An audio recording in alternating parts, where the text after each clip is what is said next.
Good morning વિદ્યાર્થી મિત્રો, આપ સૌ કુશળ હશો. હવે આપણે આપણા અભ્યાસક્રમ બાજુ થોડા આગળ વધીએ.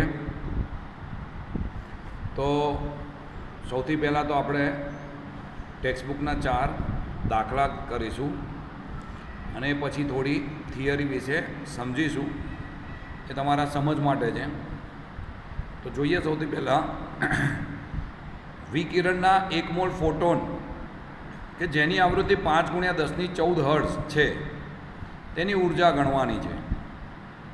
અહીંયા h એટલે પ્લાન્ક્સ કોન્સ્ટન્ટ આપ્યો છે. પ્લેન્ક્સ કોન્સ્ટન્ટ કેટલો છે? 6.624×10⁻34 જૂલ સેકન્ડ. આ કિંમત તમે યાદ બી રાખી શકો છો. સૌથી પહેલાં તમારે 1 મોલ ફોટોન માટે આવૃત્તિ આપી દીધી છે, તેની ઉર્જા ગણવાની છે. ઉર્જાનું સૂત્ર આપણે આગળ જોઈને આવ્યા. E = h𝜇 એ ઉર્જાનું સૂત્ર છે. અહીંયા આપણી જોડે પ્લેન્ક્સ કોન્સ્ટન્ટ h આપ્યું છે અને આવૃત્તિ હર્ટ્ઝમાં આપી છે. તો સૌથી પહેલાં આવૃત્તિ જે આપી છે એને સેકન્ડ ઇન્વર્સ બી લખાય. એટલે આવૃત્તિ ન્યૂ બરાબર આપી દીધું છે, h આપી દીધું છે. સૂત્ર E = h𝜇, એમાં કિંમત મૂકો.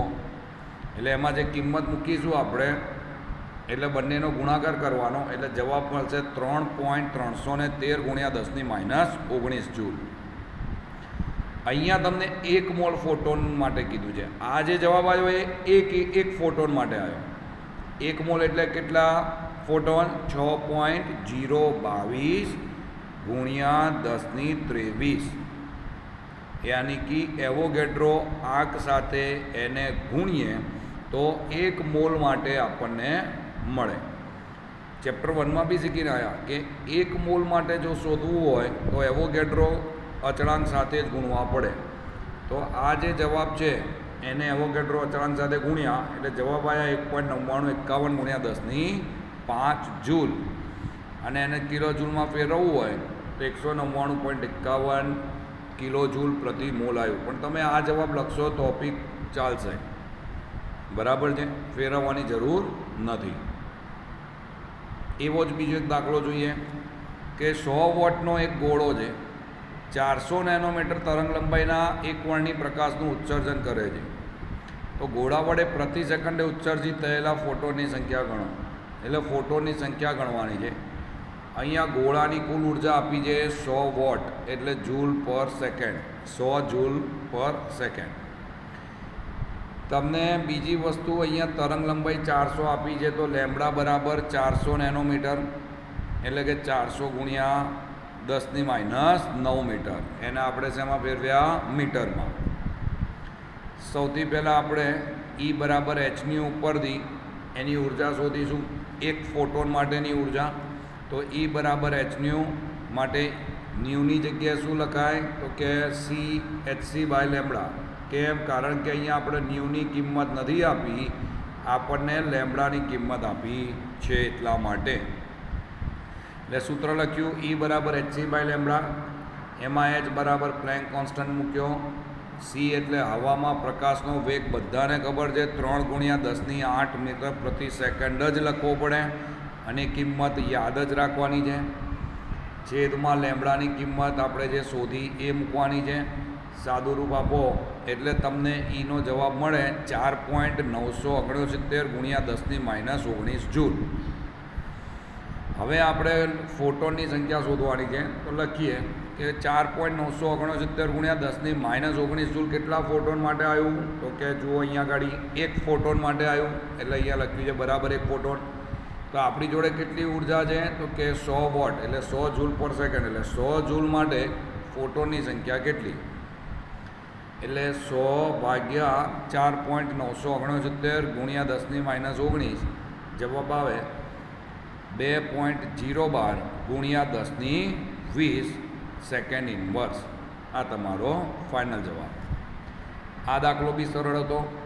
બંને દાખલા E = h𝜇 અને આ દાખલામાં E = h𝜇ની જગ્યાએ hc/લેમ્બડાનો ઉપયોગ કરવાનો હતો. હવેનો આ દાખલો મોસ્ટ IMP. ગુજરાત બોર્ડની જેટલી બી એક્ઝામ હોય એ બધી એક્ઝામની અંદર આ દાખલો પૂછાય જ છે અને જનરલી આપણે આપણી એક્ઝામમાં પણ આ દાખલો અવારનવાર પૂછતા જ હોઈએ છીએ. તો એની દ્રષ્ટિએ આ દાખલો મોસ્ટ આઈએમપી લખ્યું છે. જ્યારે વિદ્યુત ચુંબકીય વિકિરણની 300 નેનોમીટર તરંગ લંબાઈ ધરાવતું વિકિરણ સોડિયમની સપાટી પર પડે છે ત્યારે 1.68 × 10⁵ જૂલ પ્રતિ મોલ ગતિ ઉર્જા ધરાવતા ઇલેક્ટ્રોન ઉત્સર્જિત કરે છે. સોડિયમમાંથી એક ઇલેક્ટ્રોનને દૂર કરવા માટે ઓછામાં ઓછી કેટલી ઉર્જાની જરૂર પડે અને ફોટો ઇલેક્ટ્રોનને ઉત્સર્જિત કરવા માટે કેટલી વધુમાં વધુ તરંગ લંબાઈની જરૂર પડે? સૌથી પહેલાં તો આપણે ઈ શોધવી પડે, ઓછામાં ઓછી જરૂરી ઉર્જા. સમજો અહીંયા શું આપ્યું છે અને તમારે શું શોધવાનું છે. સૌથી પહેલાં તમને તરંગ લંબાઈ 300 નેનોમીટર આપી દીધી છે, તો લેમ્બડા 300 નેનોમીટરને આપણે મીટરમાં ફેરવીએ તો આવે 300 × 10⁻9 મીટર. સીની કિંમત તમને ખબર છે 3 × 10⁸ મીટર પ્રતિ સેકન્ડ, અને એચ એટલે પ્લેન્ક્સ કોન્સ્ટન્ટની કિંમત ખબર છે. આપણે સૌથી પહેલાં એક ફોટોન માટે જે કિંમત આપી છે એના માટે આપણે ઉર્જા ગણીશું. તો E બરાબર hν એટલે કે E બરાબર hc/લેમ્બડા. એચની કિંમત મૂકી, સીની કિંમત મૂકી, લેમ્બડાની કિંમત મૂકી, સાદું રૂપ આપ્યું, જવાબ આપ્યો 6.626 × 10⁻19 જૂલ પ્રતિ ફોટોન. એટલે એક ફોટોન માટે આટલી ઉર્જા જોઈએ. બીજી વસ્તુ કે અહીંયા જુઓ તમને કેટલી ગતિ ઉર્જા આપી છે, તો કે 1.68 × 10⁵ જૂલ પ્રતિ મોલ. તમને અહીંયા મોલની ગણતરી કરી છે, એટલે તમારે એક ફોટોન માટે નહીં પરંતુ એવોગેડ્રો કોન્સ્ટન્ટ એક મોલ માટે ગણતરી કરવી પડે. તો એક મોલ ફોટોનની ઉર્જા આટલી, તો એને એટલે 6.022 × 10⁻23 માટે કેટલી? તો આ જવાબને 6.022 × 10⁻23 સાથે ગુણવા પડે, રાઈટ. એટલે જવાબ આવે 3.99 × 10⁵ જૂલ પ્રતિ મોલ. ઓકે, એટલે આ એક મોલ ફોટોનની ઉર્જા આવી. હવે સમજો, એક મોલ ફોટોનને દૂર કરવા જરૂરી ઉર્જા શોધવી છે આપણે. આપણને ઉત્સર્જિત ઇલેક્ટ્રોનની ઉર્જા E1, આ જે કિંમત છે એ આપણે E1 લઈ લઈએ. તે અહીંયા લખી. આપાત તથા ફોટોનની ઉર્જા એટલે આ જે કિંમત આપણે શોધી એને આપણે E2 લઈ લઈએ. આ E2માંથી E1ને બાદ કરીશું એટલે આપણને સોડિયમમાંથી એક મોલ ઇલેક્ટ્રોનને દૂર કરવા જરૂરી ઓછામાં ઓછી ઉર્જા મેળવીશું. તો જો અહીંયા લખ્યું છે બંનેની બાદબાકી E2 - E1 3.99 × 10⁵ ઓછા 1.68 × 10⁵. બંનેમાંથી 10⁵ પહેલાં સામાન્ય કાઢવાની અને 3.99માંથી 1.68 બાદ કરીએ એટલે જવાબ આવે 2.31. ઓકે, તો આ 2.31 જે આવ્યું એ આપણને કોના માટે આવ્યું? તો કે એક મોલ ઇલેક્ટ્રોનને દૂર કરવા. તો આપણને તો અહીંયા એક જ ઇલેક્ટ્રોન પૂછ્યું છે, તો એક ઇલેક્ટ્રોન માટે શું કરવું પડે? તો કે એવોગેડ્રો અચળાંક ભાગવા પડે. તો જુઓ અહીંયા આગળ તમને ભાગાકારમાં આપ્યું છે કે એક ઇલેક્ટ્રોન દૂર કરવા જરૂરી ઓછામાં ઓછી ઉર્જા બરાબર 2.31 × 10⁵ ને આપણે એવોગેડ્રો સાથે ભાગ્યા 6.022 × 10⁻23 ઇલેક્ટ્રોન. તો જવાબ મળ્યો 3.836 × 10⁻19 જૂલ પ્રતિ ઇલેક્ટ્રોન. ઓકે, આપણે અહીંયા પહેલો આન્સર મળ્યો, ઓછામાં ઓછી ઉર્જા. ફરીથી રિવાઇઝ કરાવી દઈએ. તમને લેમ્બડા આપ્યું હતું, એચ અને સીની કિંમત ખબર છે. E બરાબર hc/લેમ્બડા એટલે આપણને E મળે. E આપણને એક ફોટોન માટે આવ્યો. એક મોલ ફોટોન માટે એવોગેડ્રો અચળાંક એટલે 6.022 × 10⁻23 E સાથે ગુણવું પડે એટલે સ્ટેપ નંબર 2. ત્રીજો જવાબ, જે જવાબ આવ્યો એમાંથી 1.68 × 10⁵ માઇનસ કરવાના, અને ચોથો જવાબ જે માઇનસ કરીને જે જવાબ આવ્યો એને એવોગેડ્રો સાથે ભાગી નાખવાના, એટલે તમને સોડિયમમાંથી એક ઇલેક્ટ્રોન દૂર કરવા જરૂરી ઉર્જા મળે. હવે E મળી ગયો. તમારે શોધવાનું શું છે? તો કે તમારે લેમડા શોધવાનો છે. તો ફરી સૂત્ર આપી દો, E બરાબર HC બાય લેમડા. એનામાં ઉપરથી તમે લેમડા શોધી નાખો. તો જુઓ અહીંયા લખ્યું જ છે તમને કે E બરાબર HC બાય લેમડા, એટલે લેમડાના સૂત્ર કરતાં બનાવ્યો એટલે HC બાય E. Hની કિંમત પ્લાન્ક અચળાંક આપ્યો છે અહીંયા આગળ Cની કિંમત એઝ ઇટ ઇઝ E આગળ શોધ્યો એ મૂકી, ભાગાકાર કર્યો એટલે તરંગ લંબાઈ આવી 517 નેનોમીટર. જવાબ તમને મીટરમાં મળશે, એને આ લોકોએ નેનોમીટરમાં ફેરવી નાખ્યો છે. બરાબર છે, એટલે આ લીલા પ્રકાશના અનુરૂપ છે. તો એક આ દાખલો અહીંયા આગળ પૂરો થયો. મોસ્ટ IMP દાખલો હતો, એટલે ધ્યાનથી કરજો. હવે જોઈએ કોયડો 2.9. એક ધાતુ માટે દહેલી આવૃત્તિ એટલે ν0 આપી દીધી છે આપણને. જ્યારે ધાતુ આવૃત્તિ ν એટલે 1 × 10⁻15 ઇન્વર્સ તીવ્રતાવાળું વિકિરણ જ્યારે ધાતુની સપાટી ઉપર અથડાય છે ત્યારે ઉત્સર્જિત થયેલા ઇલેક્ટ્રોનની ગતિ ઉર્જા, એનું સૂત્ર આપણે જોઈને જ આવ્યા લાસ્ટ લેક્ચરમાં કે ગતિ ઉર્જા 1/2 mv² બરાબર hν માઇનસ hν0. h સામાન્ય કાઢ્યા એટલે આવે ν માઇનસ ν0. એટલે આ hની કિંમત મૂકી, આ ν માઇનસ ν0 કર્યું. હવે મેં તમને પહેલાં ચેપ્ટરમાં શીખવાડ્યું હતું બાદબાકી સીધી રીતે ના થાય. આને શું કરવું પડે? 10⁻14માં ફેરવવું પડે. આ ઘાત સરખી કરવી પડે. એટલે અહીંયા 1ની જગ્યાએ 10 લખાય, એટલે અહીંયા લખ્યું છે 10 × 10⁻14 અને -7 × 10⁻14. એવોગેડ્રો પ્લાન્ક કોન્સ્ટન્ટ h એમના એમ 10માંથી 7 જાય એટલે 3 મૂક્યા 10⁻14 એમના એમ, અને આ બેનો ગુણાકાર કર્યો એટલે જવાબ આવ્યો 1.988 × 10⁻19. તો સરળ દાખલો હતો, ખાલી સૂત્ર યાદ રાખવાનું હતું કે 1/2 mv² બરાબર hν માઇનસ hν0. અહીંયા આપણે દાખલા પૂરા થયા. હવે આપણે જોઈએ ઉત્સર્જન અને અવશોષણ વર્ણપટ, એના પછીનો ટોપિક. એક વસ્તુ હંમેશા યાદ રાખો, જ્યારે કોઈ બી પદાર્થ ઉપર વિદ્યુત ચુંબકીય વિકિરણ પડે ને ત્યારે ત્યાં આગળ એ પદાર્થમાં રહેલા જેટલા બી ઇલેક્ટ્રોન છે અથવા એ જે પદાર્થ છે એમાં રહેલા પરમાણુ કે અણુઓ છે એ ઉર્જાનું શોષણ કરે. ઉર્જાનું શોષણ કરે એટલે એમની ઉર્જા વધે. એટલે નીચી શક્તિ સપાટી E1માંથી ઊંચી શક્તિ સપાટી E2માં જાય. નીચી શક્તિ સપાટીને ભૂમિ અવસ્થા કહેવાય, એ સૌથી વધુ સ્થાયી હોય. જ્યારે એ શોષણ કરીને ઉપરની શક્તિ સપાટીમાં જાય છે ત્યારે એને E2 વડે દર્શાવાય, એને ઉત્તેજિત અવસ્થા કહેવાય, એ ઓછા સ્થાયી હોય. ત્યાં હવે કાયમ ના રહે એટલે ફરીથી એ શું કરે? ઉર્જાનું વિકિરણના સ્વરૂપમાં ઉત્સર્જન કરે. તમે 10મા ધોરણમાં શીખી ગયા, એ જે વિકિરણ આપણી આંખમાં જાય એ રંગનો પદાર્થ આપણને જોવા મળે. એટલે શું કરે?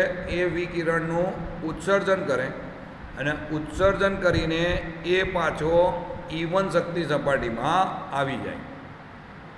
ઓકે, તો જો અહીંયા ઘડી એ જ વસ્તુ બતાવી છે તમને કે અહીંયા ઘડી નીચે E1 એ ભૂમિ અવસ્થા છે, વધુ સ્થાયી છે. એટલે અવશોષણ કર્યું એટલે શોષણ કર્યું, ઉર્જા શોષી એટલે E2 શક્તિ સપાટીમાં ગયો, ઉત્તેજિત અવસ્થા, અને એ ઓછો સ્થાયી છે. ત્યાંથી પાછું એ ઉત્સર્જન કર્યું છે અને ઉત્સર્જન કરીને ભૂમિ અવસ્થામાં પાછો આવે છે. એ દરમિયાન જે ઉર્જાનો ફેરફાર થયો ΔE બરાબર hν વડે દર્શાવાય. તો લખ્યું છે કે વિદ્યુત ચુંબકીય વિકિરણ જ્યારે દ્રવ્યની ઉપર આપાત થાય ત્યારે દ્રવ્યની સાથે પારસ્પરિક ક્રિયા કરે. E1 નીચી ઉર્જા સ્તર, E2 ઊંચી ઉર્જા સ્તર, બંનેનો તફાવત ΔE બરાબર E2 માઇનસ E1. લખ્યું છે પદાર્થ ઉર્જાનું શોષણ કરે ત્યારે ઊંચા ઉર્જા સ્તરમાં જાય છે, જેને ઉત્તેજિત અવસ્થા કહે છે. એક આ ટોપિક તમારે ધ્યાન રાખવાનું.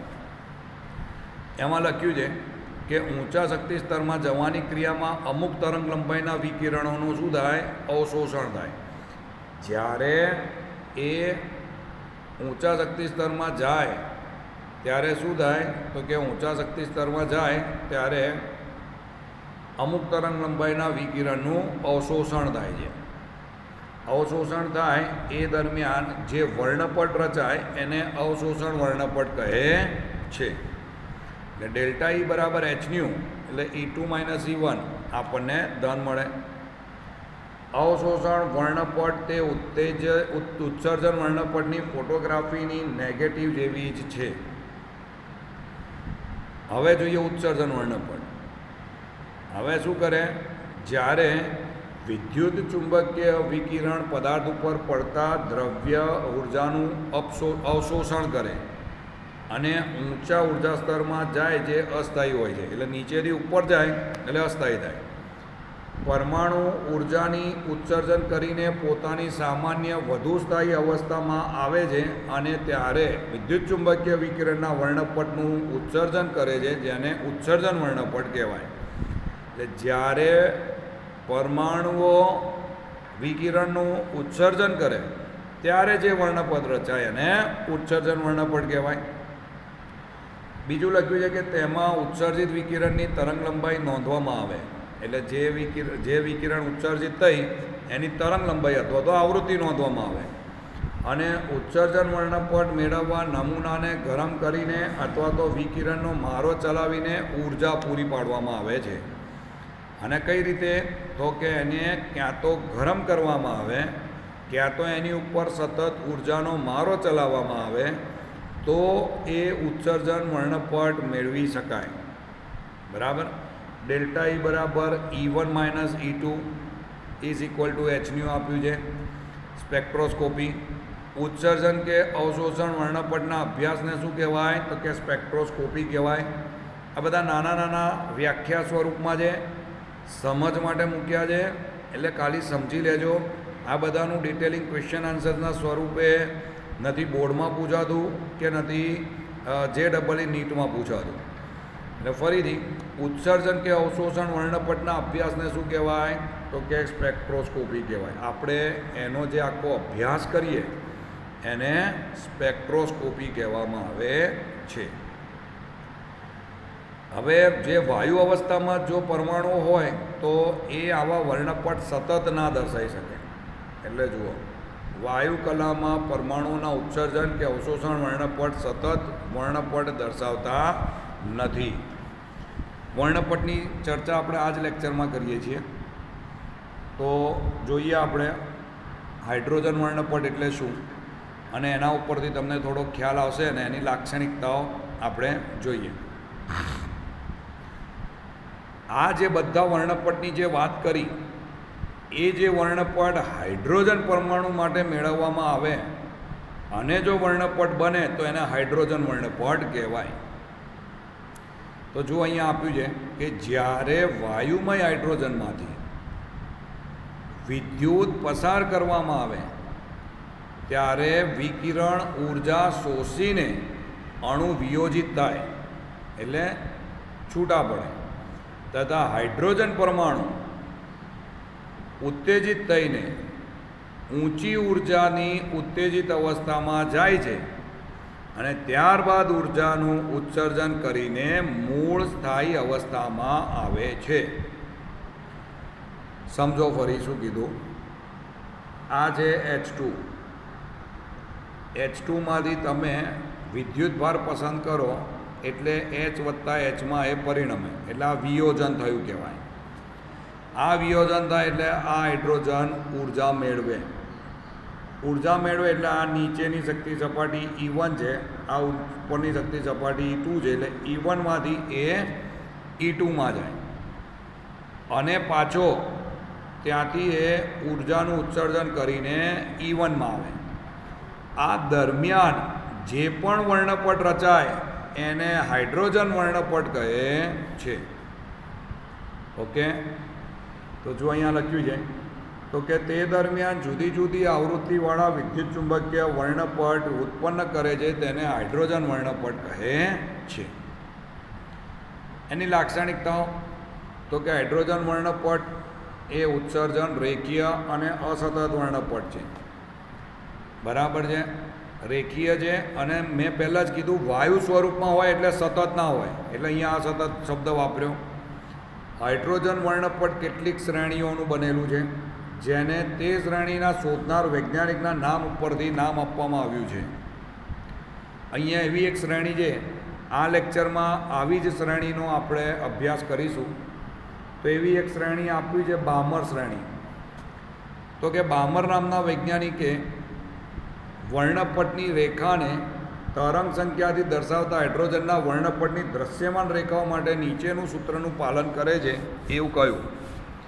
બામર નામના વૈજ્ઞાનિકે એક સૂત્ર આપ્યું કે જેમાં જે વર્ણપટ રચાય છે એ વર્ણપટ નીચેના સૂત્રનું પાલન કરે છે કે ન્યુ બાર બરાબર 109677 1/2 ઓછા 1/n વર્ગ, n બરાબર 3, 4, 5.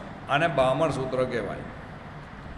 આ બામર સૂત્ર ક્યાંથી આવ્યું, કઈ રીતે કિંમત મૂકી, એ આના પછીના ટોપિકમાં જે વર્ણપટ માટે અલગ અલગ શ્રેણીઓ આપ્યા છે, લાયમન શ્રેણી, પાસ્ચન શ્રેણી, બ્રેકેટ શ્રેણી, બામર શ્રેણી, ફુંડ શ્રેણી, આ બધામાં એનઆઈ એટલે અહીંયા એનઆઈ 2 આવે અને એનએફ એટલે અહીંયા ઘડી કોઈ બી સંખ્યા આવે, 3, 4, 5, 6. તો એ આપણે આના પછીના ટોપિકમાં જ સમજીશું. પણ બામરે શું કીધું કે વર્ણપટ જે રચાય ને એ આ સૂત્રનું પાલન કરે છે. એટલે એણે લખ્યું કે હાઇડ્રોજન વર્ણપટની આ શ્રેણીને બામર શ્રેણી કહે છે. આ શ્રેણીમાં માત્ર બામર શ્રેણીની જ રેખાઓ હોય છે અને એ રેખાઓ દૃશ્યમાન વિભાગમાં જોવા મળે છે. હવે મેં તમને અહીંયા જે કીધું એ આ બધી શ્રેણી જુઓ, લાયમન, બામર, પાસ્ચન, બ્રેકેટ, ફુંડ. એ સૌથી પહેલાં સમજવા માટે આ સમજી લઈએ, પછી એના તરફ જઈશું આપણે. હવે જોઈએ હાઇડ્રોજન વર્ણપટ વિશે લખો. રીડબર્ગનું હાઇડ્રોજન વર્ણપટની બધી જ શ્રેણીને રેખાઓની ઉર્જાનું સૂત્ર અને તેમાં એના ભિન્ન મૂલ્યને અનુરૂપ શ્રેણીઓ અને સંક્રાંતિ દર્શાવો. જે બામરે જે સૂત્ર આપ્યું હતું એ સૂત્ર રીડબર્ગે આપ્યું, જે બધા માટે લાગુ પાડી શકાય. તો કે સ્પીડનના સ્પેક્ટ્રોસ્કોપીના નિષ્ણાત જોન્સન રીડબર્ગે હાઇડ્રોજન વર્ણપટ માટે એક સૂત્ર આપ્યું, જેની કિંમત છે ન્યુ બાર બરાબર 109677 કૌંસમાં 1/n1 વર્ગ ઓછા 1/n2 વર્ગ. n1 એટલે શરૂઆતની જે અવસ્થા અથવા તો રેખા હોય એ, અને n2 એટલે છેલ્લી. એ તમને હમણાં ટેક્સ્ટ આપણે આના ઉપરથી સમજીએ, આકૃતિ ઉપરથી. અહીંયા હાઇડ્રોજન માટેનો રીડબર્ગ અચળાંક 109677 સેન્ટીમીટર ઇન્વર્સ, જેને RH કહેવાય છે.